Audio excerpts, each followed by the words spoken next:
24 फरवरी 2021 ये वो दिन था जब इंडियन म्यूजिक फ्रेटर्निटी ने अपना एक कीमती सदस्य खो दिया। पंजाबी सिंगर सरदूल सिकंदर नहीं रहे। पिछले कुछ समय से वो मोहाली के फोर्टिस हॉस्पिटल में एडमिट थे। कोरोना पॉजिटिव पाए जाने के बाद से उनकी तबीयत लगातार बिगड़ती चली गई थी। इससे कुछ समय पहले उनका किडनी ट्रांसप्लांट भी हुआ था। उनके निधन के बाद इंडस्ट्री के दिग्गजों ने उन्हें याद किया। विशाल ददलानी, कपिल शर्मा, मीका सिंह और दलेर मेहंदी ने ट्वीट किए। गुरदास मान, हर्षदीप कौर, दिलजीत दोसांझ ने भी उन्हें याद करते हुए ट्वीट किए और श्रद्धांजलि दी।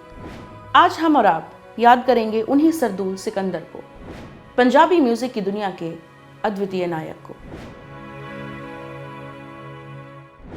पंजाब का फतेहगढ़ जिला, उसी का एक छोटा सा गांव खेड़ी नौद सिंह। 1961 में सागर मस्ताना के घर एक लड़के का जन्म हुआ। उसका नाम रखा गया सरदूल सिकंदर। सरदूल के अलावा सागर मस्ताना के दो बड़े बेटे भी थे, गमदूर अमन और भरपूर।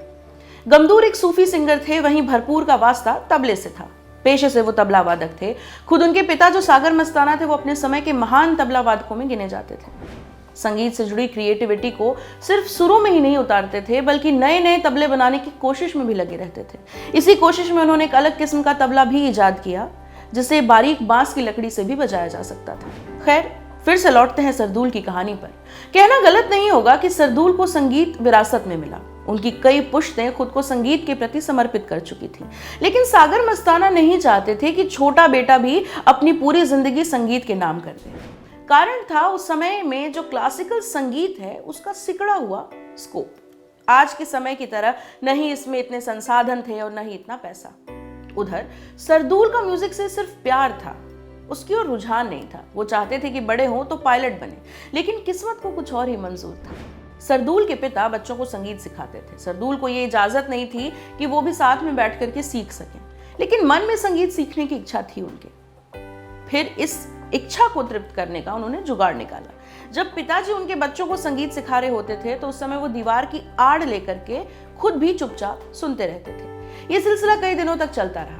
एक दिन उनके पिता ने बच्चों को नई सरगम सिखाई। सबसे उसे दोहराने को कहा, लेकिन एक भी बच्चा उसे सही से दोहरा नहीं पाया। सबके जाने के बाद सरदूल उस सरगम को दोहराने की कोशिश करने लगे। तभी उनके पिता की उन पर नजर पड़ी। सरदूल को लगा कि अब तो जमकर पिटाई होगी, पर ऐसा हुआ नहीं। पिता ने सरदूल से वही सरगम गाने को कहा। डरते डरते सरदूल ने कोशिश की। इसके बाद उनके पिता ने नन्हे सरदूल को गोद में उठा लिया, क्योंकि सरदूल ने बिना किसी प्रैक्टिस के उस सरगम को बिल्कुल सही गा दिया था। पिता को बेटे का हुनर नजर आ गया। इसके बाद सरदूल को उन्होंने संगीत सीखने की इजाजत दे दी। ऋषि कपूर की कर्ज फिल्म याद है आपको? अपने दौर की बहुत हिट फिल्म थी। उसमें एक गाना था ओम शांति ओम। अब उस तरह गाने की वीडियो को याद करने की कोशिश करिए। स्टेज पर ऋषि कपूर का किरदार मोंटी परफॉर्म कर रहा है। उसके पीछे बड़ा सा बैनर लगा है, लिखा है HMV। इस HMV का सरदूल की जिंदगी में बड़ा रोल रहा। HMV उस दौर की बहुत बड़ी म्यूजिक कंपनी थी, यानी जिस सिंगर को HMV ने साइन कर लिया उसके तो मतलब दिन फिर गए। सरदूल भी ऐसे ही सिंगर्स की लिस्ट में अपना नाम देखना चाहते थे। सरदूल के परिवार की आर्थिक स्थिति ज्यादा मजबूत थी नहीं और HMV का ऑफिस था दिल्ली में। जाने लायक किराए का जुगाड़ करना भी मुश्किल था। थोड़ा बहुत पैसा दोस्तों से उधार ले लेते, फिर भी पूरा नहीं हो पाता। तो उन्होंने एक जुगाड़ निकाला। न्यूज़पेपर वाली वैन दिल्ली तक जाती थी। सरदूल ने सोचा कि क्यों ना उसी से सफर किया जाए। बस के मुकाबले तो कम ही पैसे देने पड़ेंगे। लेकिन न्यूज़पेपर वैन के साथ एक प्रॉब्लम थी कि ये सुबह 4:30 बजे दिल्ली पहुंच जाती थी और HMV का ऑफिस खुलता था 10 बजे के बाद। इस बीच सरदूल किसी पार्क में जाकर के सो जाया करते। अक्सर गश्त पर निकली पुलिस पार्क में सोए लोगों को उठा देती थी, डंडे मारती थी, कहती थी कि यहाँ रात को तुम सोते हो और दिन में चोरियां करते हो।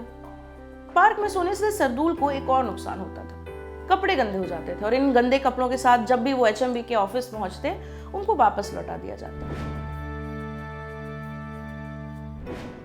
तो फिर कैसे मिला उनको अपना पहला एल्बम? सरदूल सिर्फ बेहतरीन गले के धनी ही नहीं थे, बल्कि तुम्बी भी बहुत अच्छी बजाते थे। अक्सर तुम्बी की रिकॉर्डिंग पर भी जाया करते थे। एक ऐसे ही मौके पर करतार रमला के स्टूडियो में वो रिकॉर्ड कर रहे थे। रिकॉर्डिंग खत्म करके बाहर निकले और कुछ ऐसे ही गुनगुनाने लगे। उनकी आवाज अंदर बैठे म्यूजिशियन के कानों में पड़ी। उठकर बाहर आए। सरदूल से पूछा कि क्या अभी तुम गा रहे थे? सरदूल को लगा कि अंदर रिकॉर्डिंग चल रही थी और उनके गाने से उसमें भंग पड़ गया।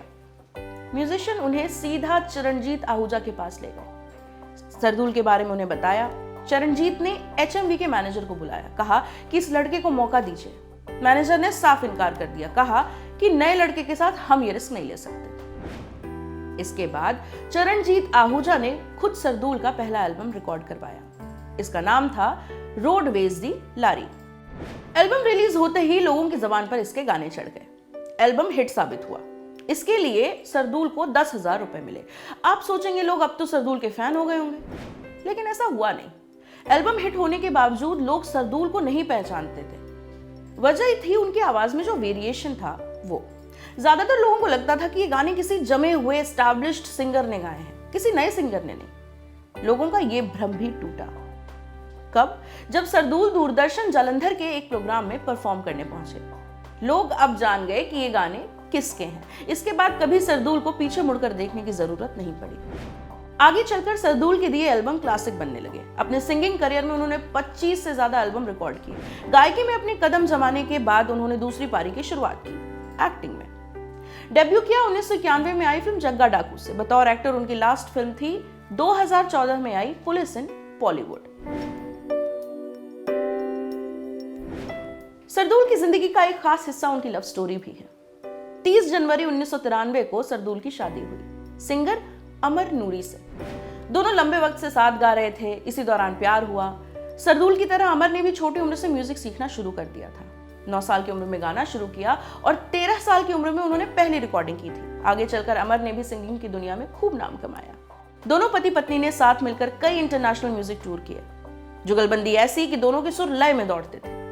लेकिन इनकी ये केमिस्ट्री सिर्फ स्टेज तक ही नहीं थी, रियल लाइफ में भी उतनी ही मजबूत थी। कुछ साल पहले इसका नमूना भी देखने को मिला।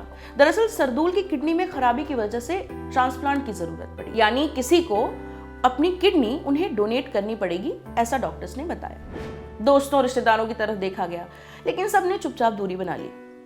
ऐसे मुश्किल वक्त पर करीबियों का ऐसा बर्ताव देखकर सरदूल तनाव में आ गए, ऐसा पढ़ने को मिलता है। उन्हें चिंता होने लगी कि अब पता नहीं क्या होगा। अमर ने उन्हें हिम्मत दी, वादा किया कि जब तक वो हैं सरदूल को कुछ नहीं होने देंगी। और फिर उन्होंने अपनी बात साबित करके भी दिखाई। सरदूल का ब्लड ग्रुप A पॉजिटिव था, वहीं अमर का ब्लड ग्रुप O पॉजिटिव था। अब O पॉजिटिव ब्लड ग्रुप वाले जो होते हैं वो दूसरे पॉजिटिव ब्लड ग्रुप वालों को डोनेट कर सकते हैं। अमर को यकीन था कि जहां दिल मिल सकते हैं तो क्या किडनियां नहीं मिलेंगी। सुनने में शायद फिल्मी लगेगा आपको, लेकिन उनका यह विश्वास सही साबित हुआ। सरदूल के लिए उनकी किडनी का मैच निकल गया और आखिर अमर ने अपनी किडनी सरदूल को डोनेट की। सरदूल को जानने वाले लोग यही कहते हैं कि वो एक जिंदा दिल इंसान थे, हमेशा जमीन से जुड़े रहे। शायद यही कारण था कि जनता के दिलों में ऐसी जगह बना पाए। अपने जाने के बाद ऐसा रिक्त स्थान छोड़ गए जिसे भरना असंभव है। ये स्टोरी आप तक लेकर आए थे यमन। मैं हूं प्रेरणा, कैमरे के पीछे है मिथिलेश। देखते रहिए दी लल्लन टॉक।